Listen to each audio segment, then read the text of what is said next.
প্রিয় দর্শক, শুভেচ্ছা সহ আমন্ত্রণ আপনাদের সবাইকে। শুরু করছি আপনাদের প্রিয় অনুষ্ঠান আপনার সুস্বাস্থ্য।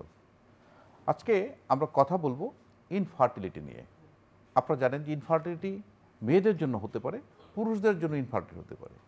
কখন চিকিৎসা নিতে হবে, কী চিকিৎসা নিতে হবে, এই বিষয়গুলো বিস্তারিত আমরা জানবো। আমাদের সাথে আছেন ডাক্তার অনুকা রায়, তিনি chief consultant dream fertility care, Dhaka. Doctor Anuka, আপনাকে স্বাগত আমাদের স্টুডিওতে। ধন্যবাদ আপনাকে। আপনার কাছে আমার প্রথম প্রশ্ন, আসলে ইনফার্টিলিটি আমরা কি বুঝি? আমাদের দেশে কিন্তু এখন ইনফার্টিলিটিটা একটা পুরো সামাজিক ব্যাধি হয়ে দাঁড়িয়েছে, এবং ইনফার্টিলিটি বলতে আমরা কিন্তু ফিমেল পার্টনার বা মহিলাদেরকে আমরা সাধারণত দায়ী করে থাকি। কিন্তু আমরা জানি যে বাচ্চাটা মেল ফিমেল দুইজনের কারণেই কিন্তু হয়, বাট আমরা কিন্তু আমাদের সামাজিক প্রেক্ষাপটে ফিমেলকেই সাধারণত দায়ী করি ইনফার্টিলিটির জন্য। এখন সাধারণভাবে আমি যেটা বলবো, ইনফার্টিলিটিটা হচ্ছে যদি 35-এর বয়স 35-এর নিচে হয় বয়সটা, তখন যদি রেগুলার কোনো কিছু প্রোটেকশন ছাড়াই মেলামেশা হয় 1 বছর, তারপরেও যদি বাচ্চা না হয়, তখন কিন্তু আমরা সাধারণত ইনফার্টিলিটি বলে থাকি, এবং তখনই কিন্তু ডাক্তারের শরণাপন্ন হওয়া উচিত। আমরা এই প্রসঙ্গে আসছি যে আসলে কোন সময়ে আসলে বন্ধ্যত্ব রোগীদের আপনাদের শরণাপন্ন হওয়া উচিত? বয়সটা কিন্তু অনেক ইম্পর্টেন্ট এখানে, হ্যাঁ, শারীরিক এবং মানসিক ব্যাপারও এর সাথে জড়িত। এখন আমরা স্বাভাবিকভাবে যেটা বলি যে 35-এর নিচে যদি হয়, তাহলে 1 বছর পরে সাধারণত ডক্টর শরণাপন্ন হওয়া উচিত। আর যদি 35-এর উপরে হয়, তখন হচ্ছে 6 মাস হলে আমরা ডক্টরের কাছে যাব। আর 35-এর নিচে হলে 1 বছর। এইটা আমাদের খেয়াল রাখতে হবে। আবার অনেক সময় দেখা যায় যে কিছু কিছু ক্ষেত্রে নারী পুরুষ ইমিডিয়েটলি ডক্টরের কাছে যাওয়া উচিত, ডক্টরের কাছে শরণাপন্ন হওয়া উচিত। যেমন হচ্ছে ফিমেলের ক্ষেত্রে দেখা যায় অনেকের পিসিওএস থাকে, এন্ডোমেট্রিওসিস থাকে, অনিয়মিত মাসিক থাকে, অতিরিক্ত ওজন থাকে। এই সমস্ত ক্ষেত্রে যদি থাকে, বা কিছু কিছু যদি মেডিকেল ডিজঅর্ডার থাকে, থাইরয়েড, প্রোল্যাকটিন, এগুলো যদি থাকে, তখন কিন্তু 6 মাস বা 1 বছর দেরি না করে ইমিডিয়েটলি ডক্টর দেখানো উচিত। আবার পুরুষের ক্ষেত্রে অনেক সময় দেখা যায় যে অন্ডকোষে যদি কোনো সার্জারি থাকে, বা আগে থেকে যদি স্পার্মের কোয়ালিটি খারাপ থাকে, তারপর হচ্ছে যদি কোনো ইনফেকশন বা ভ্যারিকোসিল এই টাইপের যদি কিছু থাকে, তখন কিন্তু যে 1 বছর বা 6 মাস আমরা ওয়েট করি, এরকম না, ইমিডিয়েটলি তখন একটা ফার্টিলিটি ডক্টর দেখানো উচিত। আসলে আপনার কাছে যাওয়ার পরেই তাদের আসলে পরীক্ষা নিরীক্ষার মাধ্যমে তাদের কি কারণে হচ্ছে নির্ণয়টা হয়? যখন আমাদের কাছে যখন কোনো ইনফার্টাইল, আগে তো ফার্টিলিটি ডক্টরের কাছে আসতে হবে। আসার পরে যখন আসে, তখন কিন্তু আমরা চিকিৎসাটা স্টার্ট করি না। তখন মেল ফিমেল দুই পার্টনারকে কিন্তু আমরা ফার্স্টে কাউন্সিলিং করি যে আপনাদের কি কারণে বাচ্চাটা হচ্ছে না, এটা আমাদেরকে আইডেন্টিফাই করতে হবে। এর জন্য আমরা কিছু বেজলাইন টেস্টও করে ফেলি মেল এবং ফিমেল পার্টনারকে। যেমন ফিমেল পার্টনারের ক্ষেত্রে আমরা ফার্স্টে যেটা করে থাকি, সেটা হচ্ছে কিছু হরমোন লেভেল, যেমন এমএস, অ্যান্টিমুলারিয়ান হরমোন। এখান থেকে কিন্তু আমরা বুঝে ফেলি যে ফিমেল পার্টনারের ওভারিতে কেমন রিজার্ভ আছে, ডিমের সংখ্যা কেমন, বাচ্চা হওয়ার সম্ভাবনা কতটুকু। হ্যাঁ, আবার কিছু কিছু হরমোন আছে যেমন এলএইচ, এফএসএইচ, এগুলা। এখান থেকে ডিম বড় হওয়ার ক্ষমতা বা কি পরিমাণ ওখানে হরমোন আছে, বা ডিমটা ঠিকমতো বড় হবে কিনা, এগুলা বুঝি। আবার অ্যাসোসিয়েটেড থাইরয়েড বা প্রোল্যাকটিন হরমোনও দেখি, কারণ থাইরয়েড ডিসফাংশন যদি থাকে, তাহলে কিন্তু ডিম্বাণুটা বড় হয় না, এবং প্রোল্যাকটিন হরমোন যদি বেশি থাকে, তখন কিন্তু ওভুলেশনটা হয় না। এর জন্য আমরা যে এমএইচ, এলএইচ, এফএসএইচ, থাইরয়েডের জন্য পরীক্ষা, এবং প্রোল্যাকটিন, সাথে আমরা ডায়াবেটিসটাও দেখে ফেলি। আর মেলের ক্ষেত্রে যেটা করি, ফার্স্টেই একমাত্র টেস্ট যেটা আমরা করি, প্রতিটা মেল পার্টনার আসলে ফার্স্টে আমরা সিমেন অ্যানালাইসিস করি, সাথে কিছু বেজলাইন হরমোনও করি। সিমেনের ক্ষেত্রে আমরা 3টা প্যারামিটার দেখি, যেমন স্পার্মের ফার্স্টে কাউন্ট। কাউন্টটা কিন্তু খুবই ইম্পর্ট্যান্ট, প্রতি মিলিলিটারে থাকতে হবে মিনিমাম 15 মিলিয়ন। এখন এর কম থাকলে কিন্তু তখন বাচ্চার সম্ভাবনা কমে যায়। আবার কোয়ালিটিটাও দেখি, যেমন মোটিলিটিটা অ্যাটলিস্ট 40%, 32% থাকলেও চলবে। তারপর দেখি যে মরফোলজিটা, এই 3টা কিন্তু মেইন প্যারামিটার, যে স্পার্মের কাউন্ট, তারপরে হচ্ছে আপনার মোটিলিটি, তারপর মরফোলজি। এই 3টা প্যারামিটার যদি ঠিক থাকে, তখন কিন্তু আমরা বলবো যে কোয়ালিটিফুল স্পার্ম বা হেলদি স্পার্ম। এক্ষেত্রে ফার্টিলিটির সম্ভাবনা অনেক বেশি থাকে।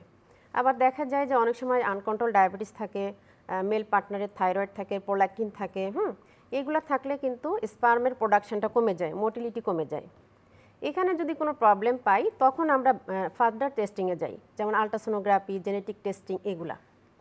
এখান থেকে আমরা মেল ফিমেল পার্টনারকে আইডেন্টিফাই করে ফেলি যে তার মোড অফ ট্রিটমেন্টটা কেমন হবে। যেমন আমি যদি জানতেই চাই যে অ্যাজোস্পার্মিয়ার ক্ষেত্রে আপনাদের কোনো চিকিৎসা পদ্ধতি আছে কিনা? ফিমেল পার্টনারের ক্ষেত্রে ট্রিটমেন্টটা যত ইজি, কিন্তু মেল পার্টনারের চিকিৎসাটা কিন্তু বেশ ডিফিকাল্ট। হ্যাঁ, এটা কিন্তু আমরা ভুলে যাই এবং আমরা চিন্তা করি না মানে ফিমেল পার্টনারের সমস্যা, মনে হয় চিকিৎসা করলে তার পেটে বাচ্চা হয়, তারই মনে হয় সমস্যা।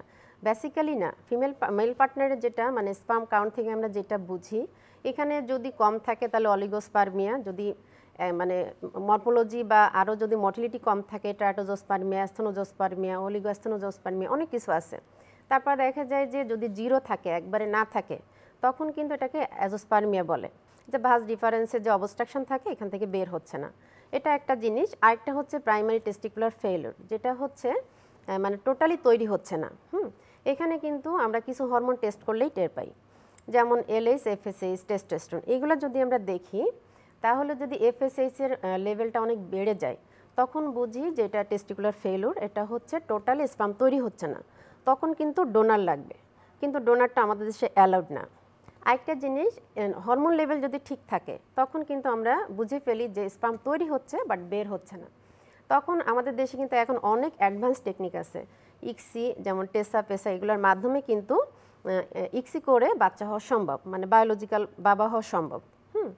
অ্যাজোস্পার্মিয়া হইলেই যে কিন্তু যে একবারে বাচ্চা হবে না এমন না। আসলে আমাদের অনেকেই আছেন যে খুব হতাশায় ভুগছেন। অনেক সময় দেখা যাবে জন্মগত কারণে হতে পারে, ইনফেকশনের জন্য হতে পারে, টেস্টিকুলার যে মানে সিস্ট বা হচ্ছে ভেরিকোসিল, এগুলার জন্য। যে ভেরিকোসিল থাকলে টেম্পারেচারটা বেড়ে যায়, তখন কিন্তু স্পার্ম তৈরি হয় বাট ওগুলো কিন্তু ডেড হয়ে যায়, বের হতে পারে না। আরেকটা হচ্ছে যে ভাঁজ ডিফারেন্স অ্যাবসেন্ট থাকে অথবা অবস্ট্রাকশন থাকে, তখন যদি আমরা মানে কাপলকে কাউন্সিলিং করি যে আপনার মেথড অফ ট্রিটমেন্টটা এরকম হবে, যে এখন অ্যাডভান্স টেকনিক আছে, প্রেসার টেসা, এগুলোর মাধ্যমে ইক্সির মাধ্যমে বাচ্চা হওয়া সম্ভব।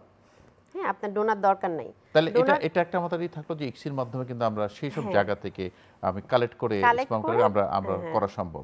এটা হলো মেল ইনফার্টিলিটির ক্ষেত্রে। আর যেটা ফিমেল ইনফার্টিলিটি, অনেক সময় দেখা যায় যে আপনি বলছিলেন যে পিসিওএস এর কথা বলছেন, থাইরয়েডের কথা বলছেন, ফলিকলস অনেক সময় মানে ওভারিয়ান ফলিকলগুলো ছোট থাকে, ডিম্বাণুগুলো ছোট থাকে, ম্যাচিউর হয় না, অনেকগুলো বিষয় আছে। সবই ঠিক আছে, কিন্তু স্পার্মটা যে পৌঁছাতে পারছে না যেখানে ফার্টিলাইজ হবে, এই বিষয়গুলো যদি বিস্তারিত বলতে। পিসিওএস আমাদের যে অনেকগুলো ডিম থাকে, যেটা আমাদের ফিমেল ফার্টিলিটি ইনফার্টিলিটির কজ 70% কাভার করে, কিন্তু এখানে পিসিওএসটা পলিসিস্টিক ওভারি সিনড্রোম বলে।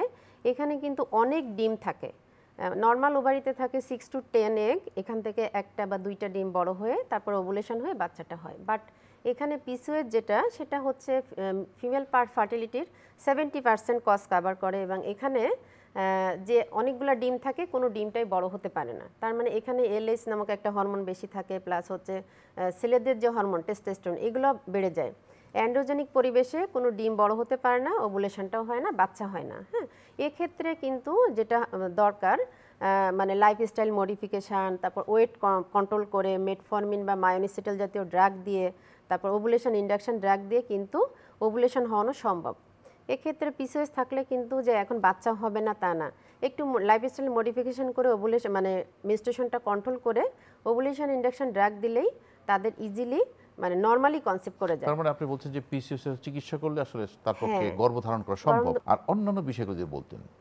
মানে এখানে পিসিওএস এর ক্ষেত্রে যেটা হয়, সেখানে কিন্তু ইনসুলিন রেজিস্ট্যান্স থাকে, হ্যাঁ, যার জন্য ওয়েটটা গেইন হয়, তারপরে হাড়সুটি জমা, হেয়ারগুলো মানে বাড়ে এবং ঘাড়ের পিছনে কালো দাগ হয়ে যায়। ঠিক আছে, মানে অ্যাডোলেসেন্ট যারা, তারা কিন্তু এটা নিয়ে প্রায় আসে, ওবেসিটি নিয়ে আসে, তখন অ্যাসোসিয়েটেড কিন্তু থাইরয়েড বা প্রোল্যাকটিন হরমোনও বেশি থাকে এক্ষেত্রে। মানে অ্যাডোলেসেন্ট যাদের পিসিওএস, তাদের ক্ষেত্রে কিন্তু কিছু আমরা মানে ওয়েট কন্ট্রোল লাইফস্টাইল মডিফিকেশনটাই তাদের করি, প্লাস হচ্ছে মেনস্ট্রুয়েশনটা কন্ট্রোল করে দিলে, এবং তাদেরকে আমরা অ্যাডভাইস করি একটু মানে লেট ম্যারেজ না করে আর্লি মানে ম্যারেজ করে, মানে যাতে বাচ্চা নিয়ে ফেলে। কারণ হচ্ছে পিসিওএস থাকলে কিন্তু 30টা প্লাস হয়ে গেলে তখন আর বেবি হতে চায় না, এটা সমস্যা হয়। ম্যাডাম, আপনার কাছে আমার আরেকটা প্রশ্ন, যে আপনারা যখন ইনফার্টিলিটি কজগুলো নির্ণয় করলেন, তার চিকিৎসা করলেন, অনেক সময় আমরা দেখি তারপর বেবি হচ্ছে না।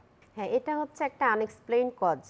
মানে আমাদের যেরকম ইনফার্টিলিটির কজ থাকে 40% ফিমেল, 40% মেল, হ্যাঁ, আর থাকে হচ্ছে 10% আনএক্সপ্লেইনড কজ, আর 10% থাকে মেল ফিমেল বোথ। এক্ষেত্রে যে 10% আনএক্সপ্লেইনড কজ, মানে মেল পার্টনারকে ফিমেল পার্টনারকে আমরা কিন্তু ইভ্যালুয়েট করে ফেললাম, বাট কোনো কজ নাই। তখন কিন্তু আমরা ফার্স্টেই শুরু করি মানে টিউব ঠিক আছে, তারপর ওভারিয়ান রিজার্ভ ঠিক আছে, হরমোন লেভেল ঠিক আছে, হাজব্যান্ডের স্পাম ঠিক আছে, কোনো জায়গায় কোনো প্রবলেম নেই, বাট হচ্ছে না। এটা হচ্ছে আনএক্সপ্লেইন কজ। এক্ষেত্রে কিন্তু আমরা অ্যাডভাইস করতে পারি যে কন্ট্রোল মানে ওভারি স্টিমুলেশন দিয়ে আইওআই করা। তখন ফেইল্ড হলে তখন আমরা আরও অ্যাডভান্স টেকনিকের দিকে চলে যাই। আমাদের দেশের ইনফার্টিলিটি চিকিৎসা কিন্তু এখন অনেক অনেক এগিয়েছে, advance, হ্যাঁ। অনেক এগিয়েছে। বিশ্বমানের চিকিৎসা আপনারা আমাদের দেশে দিয়ে আছেন। তো এই যে ইনফার্টিলিটি, আপনারা আসলে স্টেপগুলো কি হয়? মানে একজন ইনফার্টিলিটি দম্পতি আপনার কাছে আসছেন, আপনারা প্রথম কিভাবে আপনারা ট্রিটমেন্ট প্রোটোকলটা সাজিয়ে থাকে? ফার্স্টে যখন একজন দম্পতি আমাদের কাছে আসেন, তার আগে আমি একটা কথা বলি, সেটা হচ্ছে অনেক ইনফার্টাইল কাপল কিন্তু ভাবে যে কোনো ফার্টিলিটি সেন্টারে গেলেই মনে হয় আমাকে ধরে আইভিএফ করে দিবে। এটা কিন্তু অনেকের ধারণা। হ্যাঁ, এই ক্ষেত্রে আবার অনেক সময় দেখা যায় যে আমাদের সামাজিক কিছু ভুল ধারণা থাকে, মানে সচেতনতার অভাব, অনেক কিছু থাকে। বাট তারপরেও কিন্তু মানে যখনই বাচ্চা হচ্ছে না বা আমরা যখন ইনফার্টিলিটি তাকে আখ্যায়িত করি বন্ধ্যাত্ব, তখন কিন্তু তাকে অবশ্যই একটা ফার্টিলিটি সেন্টারে যেতে হবে। ফার্টিলিটি সেন্টারে আসলেই কিন্তু তার সঠিক চিকিৎসাটা হবে, আমি এটা বলতে পারি। কারণ ফার্স্টে যখন আসে তখন কিন্তু আমরা সাথে সাথে ট্রিটমেন্ট স্টার্ট করি না। তার হিস্ট্রি নেওয়া, তার বেজলাইন কিছু টেস্ট করা, করে আমরা আইডেন্টিফাই করে ফেলি তার মেথড অফ ট্রিটমেন্টটা কেমন হবে। তখন কাপলকে আমরা বলবো যে আপনার তো কোনো প্রবলেম নাই, আপনি ওভুলেশন ইন্ডাকশন দিলেই হবে এবং টাইম ইন্টারকোর্স করবেন। অনেকে কিন্তু জানে না যে মাঝখানে 10 দিন একদিন পর পর মেলামেশা করলে হয়তো বাচ্চা হয়, এটাও কারো আইডিয়া নাই। এগুলো কাউন্সিলিং করলে অনেক সময় দেখা যায় বাচ্চা হয়ে যায়। তারপরে যদি কোনো মানে মাইল্ড মেল ফ্যাক্টর পাই বা অ্যাসোসিয়েটেড একটু অ্যাডভান্সেস ফিমেল পাই, তখন আমরা বলে দিই যে আপনার আইওআই করলে ভালো হবে। বা অনেকে দেখা যায় যে হাজব্যান্ড বাইরে থাকে, 2-3 মাসের জন্য এসছেন, তখন আমরা অ্যাডভাইস করে আইওআই করতে পারেন। এখন অনেকে দেখা যায় যে আইওআই করলে অনেকে ভাবে যে মনে হয় আমার 100% সাকসেস হবে, বা আইওআই মানেই ভাবে মনে হয় বাচ্চা জরাইতে দেওয়া। হ্যাঁ, এটা চিন্তা করে, এটা কিন্তু একটা ভুল ধারণা। আইওআই আর আইভিএফ একটা ডিফারেন্ট মেথড। আইওআই করলেই যে একেবারে 100% সাকসেস হবে এমন না। আইওআই সাকসেস রেটটা কিন্তু 17 থেকে 20% পার সাইকেলে। কিন্তু এআরটির একটা সহজ এবং অ্যাডভান্স একটা টেকনিকের ফার্স্ট স্টেপ, এবং সহজে করা যায়, নিরাপদ। এটা এখন আইওআই সাকসেস রেট কম হলেও 3 থেকে 4 বার যদি করে কেউ, সাকসেস হলে কিন্তু আর অ্যাডভান্স টেকনিকে যাওয়া লাগে না। এর জন্য আইওআই টেকনিকটা সাশ্রয়ী হয় এবং বাচ্চা হয়ে গেলে তো গেলই। 3 থেকে 4 সাইকেল না হলে, ফেইল্ড হলে তখন আমরা কাউন্সিলিং করি। এর থেকে অ্যাডভান্স টেকনিক আছে, আইভিএফ বা ইক্সি এগুলা। আর আমাদের দেশে কিন্তু এখন আরও অ্যাডভান্স টেকনিক চলে আসছে, যেমন এমব্রায়োস্কোপ, যে সব থেকে ভালো এমব্রায়োটা কিন্তু দেখা যায়, এবং এখান থেকে নিয়ে সব থেকে ভালো এমব্রায়োটা নিয়ে ট্রান্সফার করলে তখন সাকসেস রেটটা বেড়ে যায় আইভিএফের। আবার আরেকটা আছে পিজিটি, মানে প্রি ইমপ্লান্টেশন জেনেটিক ডায়াগনস্টিক। এগুলো আগে হতো না, আগে কিন্তু এই জন্য বাইরে চলে যেত সবাই, বা বাইরে থেকে করে নিয়ে আসতো। এখন কিন্তু আমাদের দেশে অ্যাভেলেবেল হচ্ছে এটা। আরেকটা কথা বলা যায়, আগে যেরকম মানে বাইরে গিয়ে ফেইল্ড হয়ে এখন আমাদের কাছে আসছে, এখন আমরাই সফলভাবে চিকিৎসা করতে পারছি। মানে এটা আসলে আমরা একটা গর্ব করার মতো বিষয় যে ইনফার্টিলিটির ক্ষেত্রে। আমি যেটা বলছি যে আপনি বলছিলেন যে আইইউআই এবং বলছিলেন আইভিএফ, আসলে পার্থক্যটা কি, বা আইইউআই কিভাবে করেন, আইভিএফ কিভাবে করেন?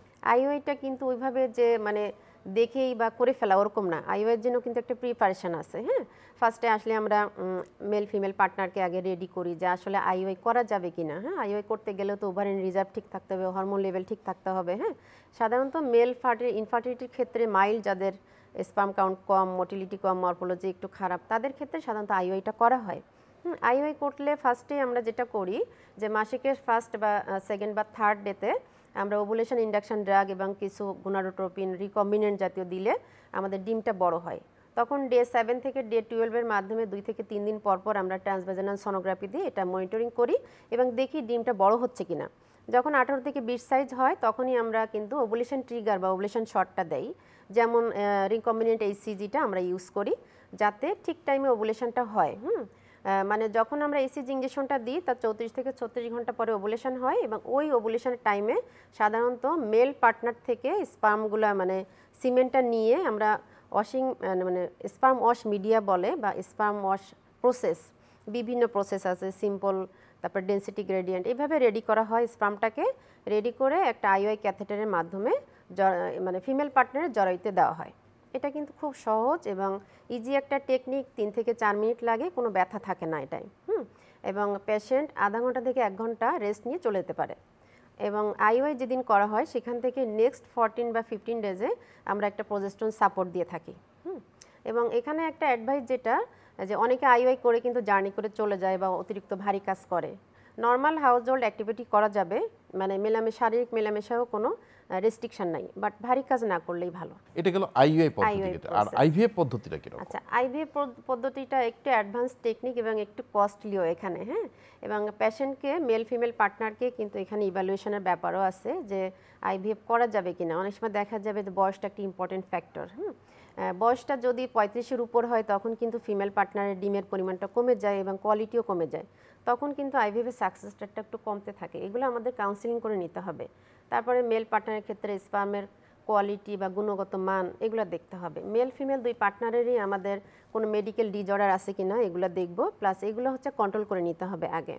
এবং থাইরয়েড, তারপর ডায়াবেটিস, প্রোল্যাকটিন, এই হরমোনগুলো আমাদের লেভেলে আনতে হবে। সব মিলায়ে যখন দেখি যে না, আইভিএফের জন্য শারীরিক এবং মানসিক একটা ব্যাপার আছে এখানে, যেটা খুবই ইম্পর্টেন্ট আইইউআই এবং আইভিএফ দুইটা ক্ষেত্রেই। যখন একটা প্রসেসে চলে যায়, এটা অ্যাডভান্স টেকনিক এবং এটা একটু এক্সপেন্সিভ, একটি লেন্দি প্রসেস। সো এখানে কিন্তু অর্থনৈতিক একটা ব্যাপার আছে, প্লাস সাথে স্ট্রেসও কাজ করে। পুরা সাইকেলটা আমার হবে কিনা ফার্স্ট টাইম, এগুলা। এখানে স্ট্রেসটা যেটা করে সেটা হচ্ছে আমাদের শরীরের যে কর্টিসল হরমোন, এই হরমোনটা অনেক বাড়িয়ে দেয়, যার কারণে মেল পার্টনারের ক্ষেত্রে যে টেস্টোস্টেরন লেভেলটা কমিয়ে দেয়, তারপর স্পার্মের কোয়ালিটিকে খুব হ্যাম্পার করে। আবার ফিমেলের ক্ষেত্রে আমি আইভিএফ পড়লাম, বাট এখানে কিন্তু একটা হরমোনাল ইমব্যালেন্স থাকে, যার কারণে এলএস, এফএস, ইস্ট্রোজেন, প্রোজেস্টেরন একটা ইমব্যালেন্স তৈরি হয়ে যায়, যার কারণে ডিমগুলো বড় হতে পারে না, ওভাম পিক আপের টাইমটাও ঠিক থাকে না, এবং যদিও হয় বাট ওই কর্টিসলটা কিন্তু ইউট্রাসের যে এন্ডোমেট্রিয়াম ওটার কিন্তু ব্লাড সাপ্লাই কমিয়ে দেয়, যার কারণে ইমপ্লান্টেশনটা হয় না, ফেলুর হয়। তাহলে আমাদের স্ট্রেস ম্যানেজমেন্টটা খুবই ইম্পর্টেন্ট। ম্যাডাম, আমরা অনেক সময় শুনি টেস্ট টিউব বেবি, এবং মানুষের একটা ধারণা আছে যে টেস্ট টিউব বেবি মানে আমার বেবি নয়, বা এটা যদি আমরা অনুষ্ঠান প্রায় শেষ পর্যায়ে খুব সংক্ষিপ্ত আকারে যদি একটু বলতেন। আচ্ছা, আমাদের ধারণা হচ্ছে টেস্ট টিউব বেবি মানে মনে হয় যে মানে কারো হয়তো স্পার্ম নিয়ে অথবা হাজব্যান্ডের স্পার্ম নিয়ে মানে ফিমেল পার্টনারের ওভাম নিয়ে টিউবের ভিতরে বাচ্চা দেওয়া, এরকম একটা কিছু আমরা চিন্তা করে সবার ধারণা আছে। হ্যাঁ, কিন্তু আসলে না। আসলে হচ্ছে আমাদের দেশে তো ডোনার অ্যালাউড না, ডোনারের কথা বাদই হাজব্যান্ডের মানে মেল পার্টনারের স্পার্মটা নিয়ে এবং ফিমেল পার্টনারের ওভামটা নিয়েই কিন্তু ল্যাবরেটরিতে আমাদের ফার্টিলাইজ করা হয়, এমব্রায়ো তৈরি করা হয়। সেই এমব্রায়োটাই কিন্তু ডে 3 বা ডে 5-এ তারপর হচ্ছে ফিমেল পার্টনারকে মেইনলি ফ্রেশ এমব্রায়ো ট্রান্সফার করা হয় না, কারণ এক্ষেত্রে ফিমেলের ক্ষেত্রে যে মানে মান্থে বা যে সাইকেলে ওভামটা পিক আপ করা হয় সেই মান্থে কিন্তু সাইকেলে হরমোনাল ইমব্যালেন্স থাকে, এই জন্য সেটা ফ্রোজেন রাখা হয় এবং নেক্সট সাইকেলে বা তার পরবর্তী সাইকেলে সাধারণত আমরা ফিমেল পার্টনারকে রেডি করে ডে 3 অথবা ডে 5 এমব্রায়োটাকে ট্রান্সফার করা হয়। ডে 5 এমব্রায়ো ট্রান্সফার করলে সাকসেস রেটটা বাড়ে এবং তারপর স্বাভাবিক নিয়মেই বাচ্চারা সেখানে বড় হতে থাকে। এটা ন্যাচারাল পদ্ধতিটাকে বলা হয়, কিন্তু বাট এটা টেস্ট টিউবের কোনো কিছু নাই। অনেক ধন্যবাদ ডাক্তার অনুকা আপনার সুন্দর পরামর্শের জন্য। আসলে আমরাও গর্ব করতে চাই যে ইনফার্টিলিটি কিন্তু আমাদের দেশে অনেক এগিয়েছে। আপনারা কাজ করছেন এবং ইনফার্টাইল যে দম্পতিগুলো আছে যারা কষ্ট পাচ্ছেন তাদের জন্য অনেক উপকার আসছে। নিশ্চয়ই আপনার পরামর্শ সেই বন্ধাত্ম যে দম্পতি আছে তাদের জন্য কাজে আসবে। আপনাকে ধন্যবাদ। আচ্ছা, আমি একটু লাস্টে বলতে চাই যে এই যে ইনফার্টিলিটি যেটা, এটা একটা মানে আমরা মনে করি যে আসলে এটা একটা মানে সামাজিক একটা অভিশাপ, মানে সবাই মনে করে যে অভিশাপ। বেসিক্যালি এটা কিন্তু একটা অন্য সাধারণ 5টা রোগের মতো একটা রোগ। হ্যাঁ, এটা যদি আমরা ডাক্তার থেকে শুরু করে ডাক্তার, ফ্যামিলি বা সমাজ সবাই যদি আমরা ইনফার্টাইল কাপলের পাশে এসে দাঁড়াই, এটা একটা জটিল প্রসেস হলো, এখানে কিন্তু আবেগ অনেকটা জড়িত। সেক্ষেত্রে যদি সবাই আমরা সাপোর্ট দিই এবং এটাকে নর্মালভাবে মনে করি, স্টেপ বাই স্টেপ ট্রিটমেন্ট করি, তাহলে কিন্তু এখানে সফলতা আসবেই। প্রিয় দর্শক, বন্ধাত্ব কোনো অভিশাপ নয়, অন্যান্য সাধারণ রোগের মতো একটি রোগ, এবং এটা চিকিৎসা আছে। চিকিৎসার মাধ্যমে বন্ধাত্ব দূর করা যায়, আমরা শিশু পেতে পারি চিকিৎসার মাধ্যমে। দর্শক, যারা বন্ধাত্ব আছেন, দেরি না করে আপনারা এক ইনফার্টিলিটি সেন্টারে গিয়ে আপনারা চিকিৎসা করান, আপনি নিশ্চয়ই আপনার যে উদ্দেশ্য সফল হবে। দর্শক, ভালো থাকুন, সুস্থ থাকুন, নিরাপদেই থাকুন।